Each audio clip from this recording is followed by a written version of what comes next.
one of the big things for us is creating space within our space where people can connect and commune together.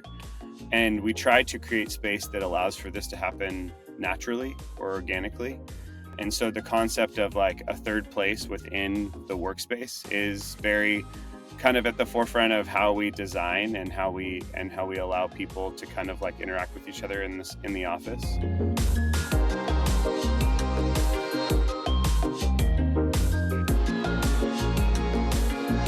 Welcome to Office Libations Unwrapped. I'm Claude Burns, and today I'm joined by our guest, Matt Mohamed, Senior Director of Global Real Estate and Workplace at Verkata.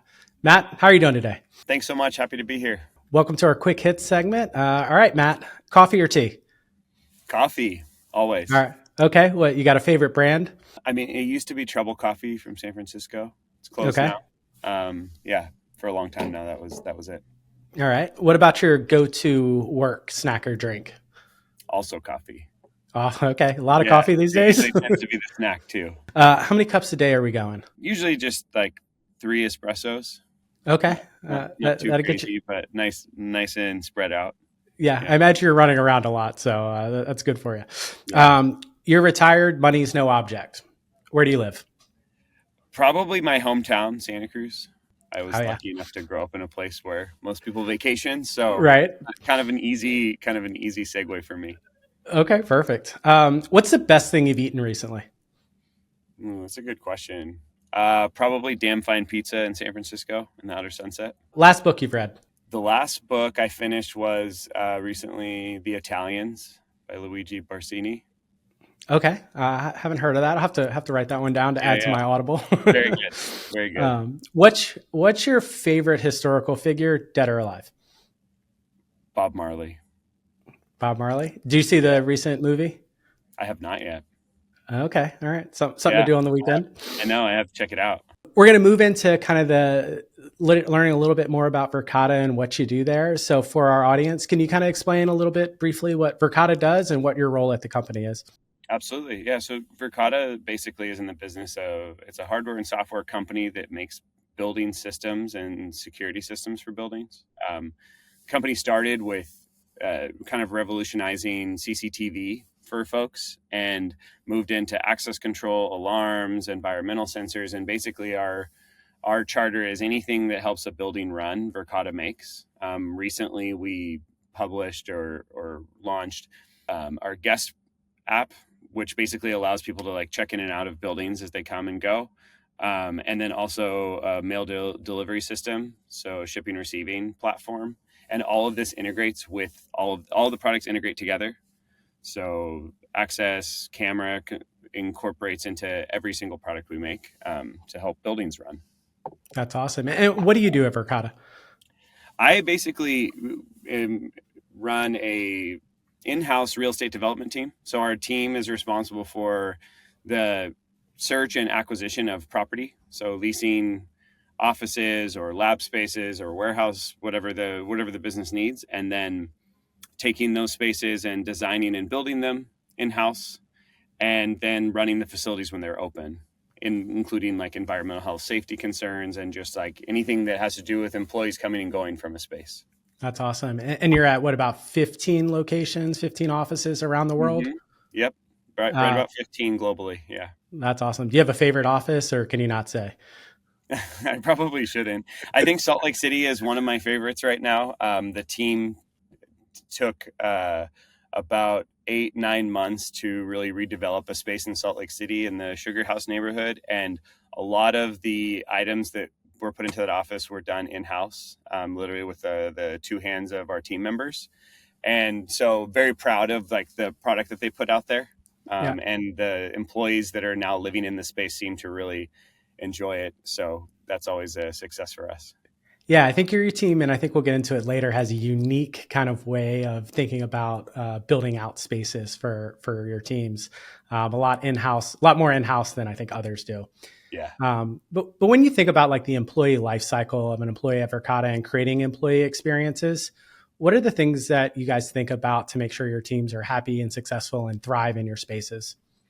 Yeah, I mean, I think one of the big things for us is creating space within our space where people can connect and commune together.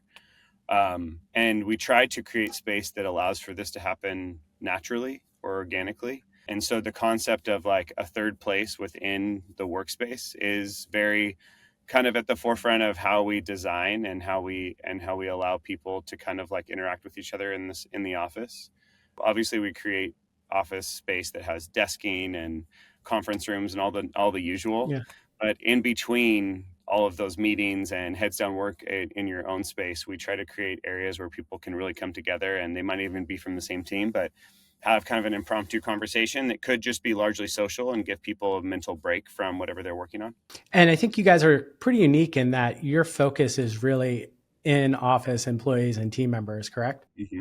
That's correct. You said something that was interesting to me when you thought about sort of what team members you're attracting and hiring at Verkata. You sort of said that they're the startup mentality. Can you kind of shed a little bit more light on what you meant by that? Yeah, I think there's one of the hot topics of conversation these days is remote versus hybrid versus in office, and I think largely the search for talent for startup companies hasn't changed that much. It actually has less to do about where people want to work and rather like the mindset that they're in, and that they want to be a part of something that's very dynamic and growing and that's constantly changing every day. And that type of an environment and that type of a growing business sort of lends itself to be healthier and better served by an in-person community of employees. Okay, makes sense. When you think about those like third spaces, right, that are breaking up your employees' day, how do you like tell people like, hey, you should go use this lounge or this sort of special space? Like, what are some of the ways you're building that into your employee communications? I mean, I would like to think that everything that we send out people read, but I know that's not true. And No. so a lot of our kind of design comes from observation. And so we will like sort of observe how employees actually use space that we create or how they're using their existing space, and then find a way to insert something that would allow them to interact and serve as a third place for the employees. For example, we've created several lounge spaces in our office, and these are like spread out on our second floor and on our roof, and they're in locations where employees may travel through as they're coming and going from meetings, or they're like on the in the example of the roof, they're like an opportunity to get outside but still be in the building, and it's a very accessible way to sort of like get some fresh air and like really engage with whoever might be there. And so we had to make that like a very desirable destination, so to speak, so that it drove people to that location. And then when these spaces are open, we have to observe how people actually use them. And then if they don't work, then we have to kind of go back to the drawing board and figure out like what people will use. Yeah. And I think during our initial conversation, you sort of mentioned the makeup of your team being very different than your typical sort of global workforce, real estate, company sort of team. Can you kind of talk to me about how that gives you guys an advantage in creating spaces and also figuring out if they didn't work and sort of pivoting away from, the expected use into a better use? The way that we have our team structured is very unique. We have the typical people on the team that are managing the workplace in general, or like me, who's focused a lot on like real estate transactions as the principal. But then we have an entire development team of project managers, architects, designers, and even carpenters, electricians, etc. And so we are able to actually physically do a lot of the work in-house ourselves. And so the design work happens as a collaboration between a few of us, and then the actual building can happen much faster and much smoother than it would if we were constantly outsourcing. And of course, with like large scale jobs, of course, we use general contractor partners, architecture firms, et cetera. But we really do have the ability to take and kind of iterate on the products that we create together in-house. And it kind of creates a more custom ability for us to even do, like, for instance, we did last summer an ice cream pop-up where we basically we fabricated a really cool little like table that was pink and it looked like ice cream was dripping off of it. And we basically themed this entire zone with vinyl on the floor, and it was all done in-house. And then it had ice cream freezers in it that were stocked every day. And there was like another place where people could just show up and they would show up, randomly, usually in the afternoons, and there would be Yep. people from all over the building. It was sort of central in the building near our central staircase, and there were folks from all different floors, all different teams kind of coming together to experience that. And so we did that for, I think, 3 months for the actual like summer months, and then it left. And so we try to even do very small installations Right. or activations of the space like that to really like keep people moving and keep them thinking about what the space has to offer. That's so awesome. What space are you like most proud of, or do you think is most unique? I I mean, the staircase is my favorite. It was a pretty long and in-depth collaboration um, with Danielle on my team, and she was really the one that led that project, and it really provides a central space for the employees to come and go from all of their meetings and all of their work throughout the day. It is actually central. It sits in the very center of two buildings that we stitched together, and so it is a very successful example of what we're talking about today, where it allows people to naturally convene in a way that they wouldn't otherwise if it didn't exist. If they were forced to kind of like be spread out to all of the egress stairwells in the building, they wouldn't meet the same people and they wouldn't have the same conversations. The staircase also happens to be adjacent to all of the micro kitchens. So on each floor, there's a micro kitchen that corresponds with the landing of the central staircase. And so it's where you run into everyone. It's like a huge water fountain, so to speak, for the building. Yeah, and why do you guys feel that it's so important to have those collisions with people from different departments or people that they may not meet otherwise? I mean, I think it's important anytime you're trying to create something, which is what our business is doing, but especially in a startup environment where we are literally constantly developing new product lines, and we're developing the way that the business communicates with each other. We're writing policy and procedure on a daily basis. We're really refining and standing up this business that's already been like very successful. And I think that we really believe that those moments are kind of like paramount to our success in doing so. Have you had anything that has sort of come out of sort of a meeting, sort of, or a chance meeting between two employees that you're aware of?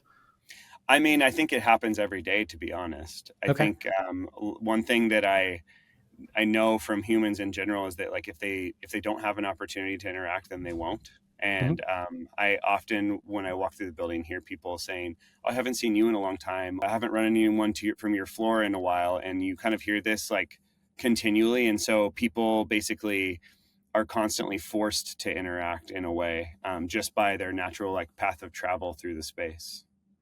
Yeah, I want to touch on one space that I thought was really really interesting. You mentioned it earlier, but I want to kind of dig into it.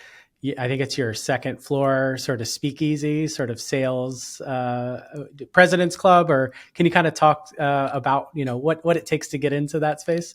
Basically, we have a secret room, so to speak. So it's at the end of a hallway, and there's a bookcase, and there's a access control reader that's hidden behind a panel in the wall.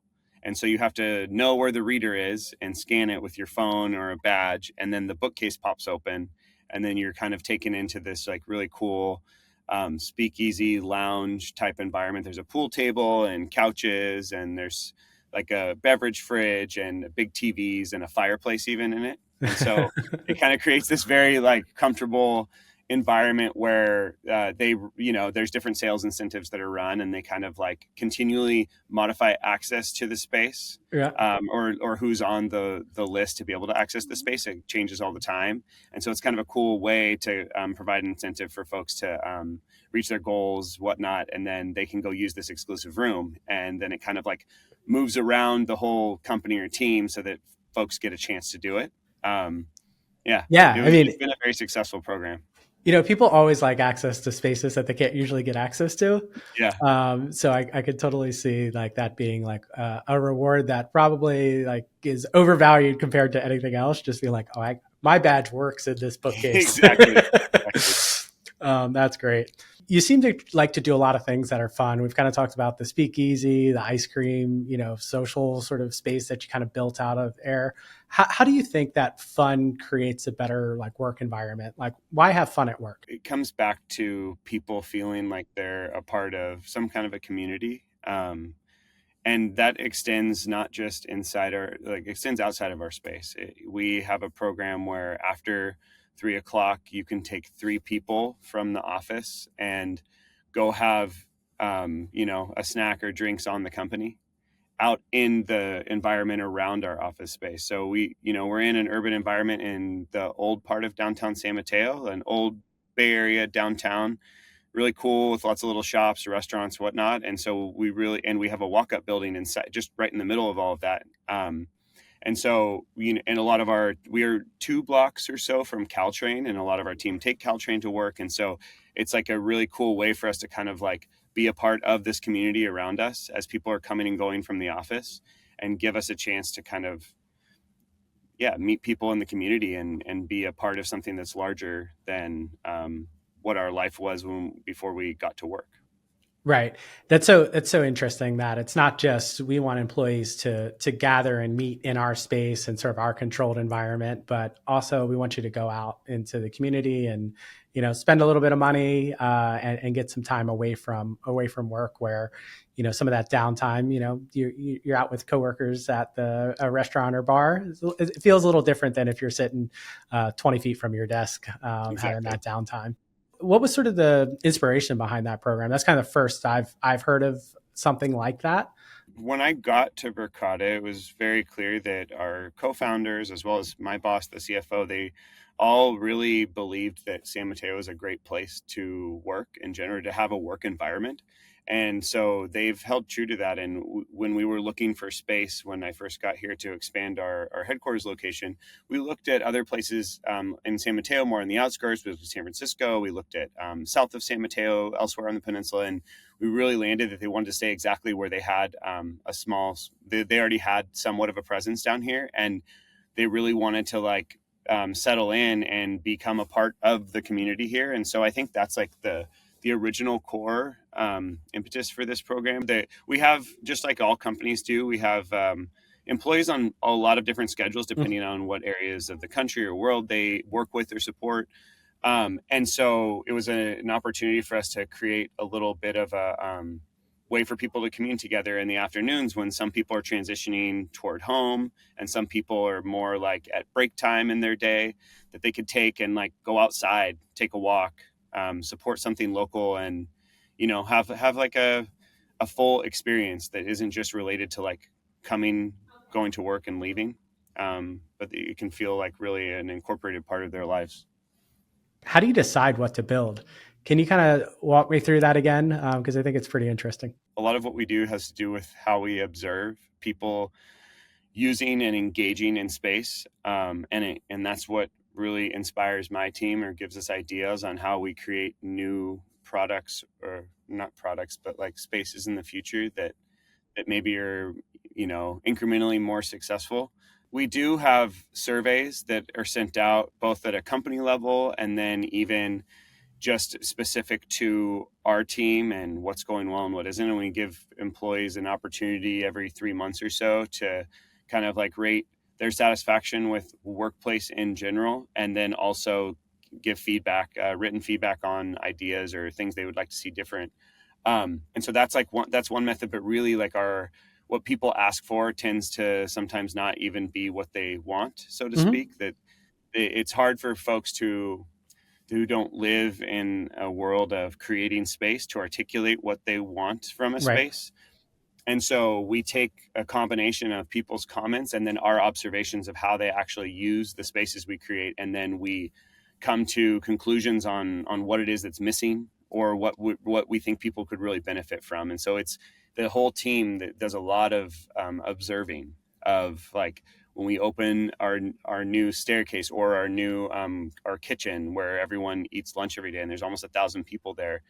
We really we will sit and watch for weeks at a time, like how people move through the space and how they use it, and then make operational or actual structural changes to kind of support that, what we see. Do you have like an example of a space that you kind of created and realized it was slightly off and you needed to tweak something, and kind of walk us through what you observed and how you kind of noticed that something needed to be Yeah. changed? Yeah, that's a good one. Or cafe where everyone eats lunch every day is a good example.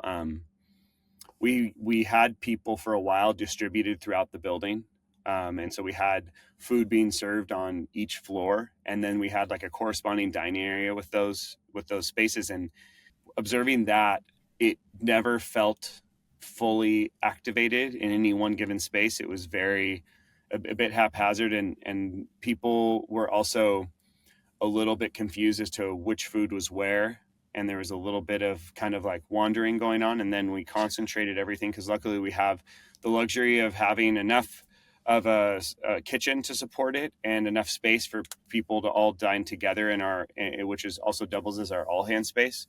And so we concentrated the program down on our first floor at the base of our staircase, and it's huge. It's like a completely new lunchtime at Verkata. You come in and it's live. There's music going. There's people all over having conversations, eating, and really just enjoying each other's company. The program being initially designed to be spread out through the building and then concentrating it down into one is a great example of what I mean when I say that we like observe and then we make that would be like an operational and like a furniture change to support that.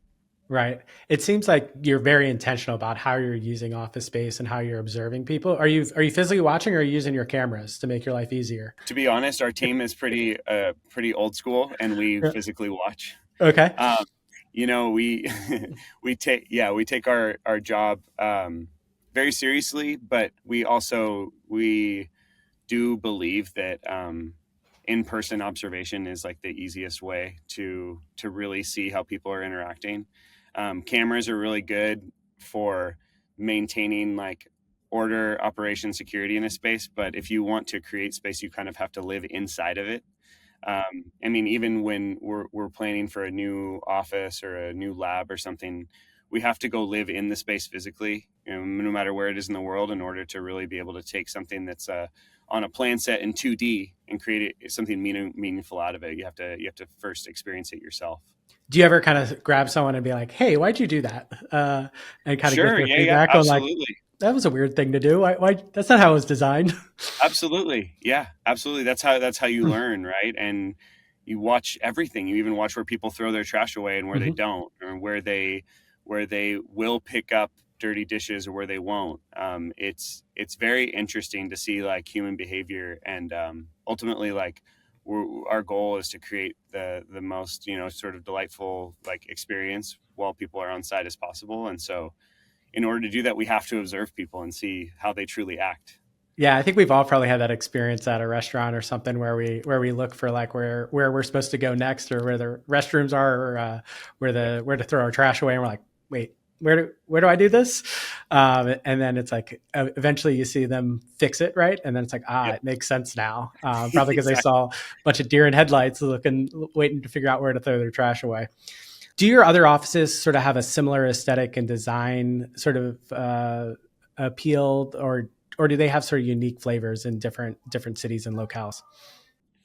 Yeah, our all of our offices definitely have a thread of what we've been talking about, the sort of these core principles of how we design throughout them. And we have Brooke on our team leads branded environments, and she really takes and tries to sew in the brand to everything that we do in our spaces. A lot of that stuff is not something that anyone would notice, but it creates a sort of like subconscious thread when you're in one of our spaces. An example is we will use there's three lights on a Verkata camera. It's blue, better remember this, blue, orange, and green.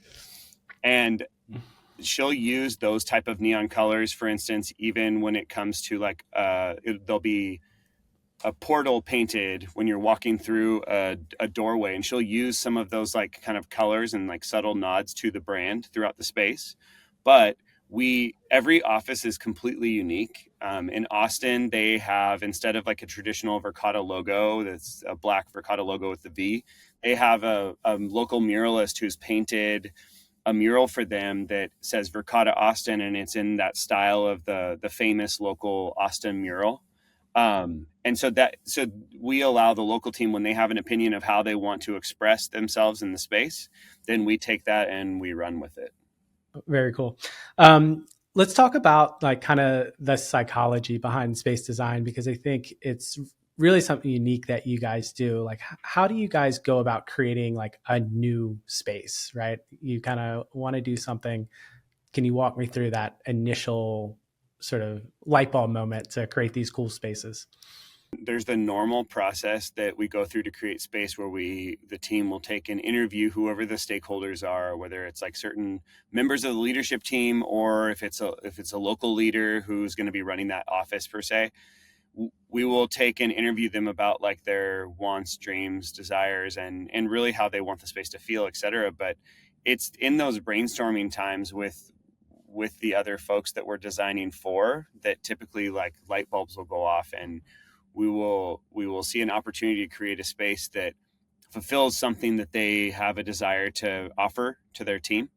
In most good design, it's a collaboration, and there's constant kind of like contributions from who, in this case, who are our clients. In a traditional setting of real estate development, these would be our clients. Mm-hmm. And in this case, they're actually our peers or our coworkers. And so it's like getting to know them and understanding what it is that they want to offer, and then like making that come to life for them. That's how we work. And how do you know you like nailed an office or nailed a space? Some of it really has to do with a lot of it has to do with how people use the space after it's open. If they're walking in and then just going to their desk and putting their head down and never like interacting with any other part of the space, I don't think that we find that very successful.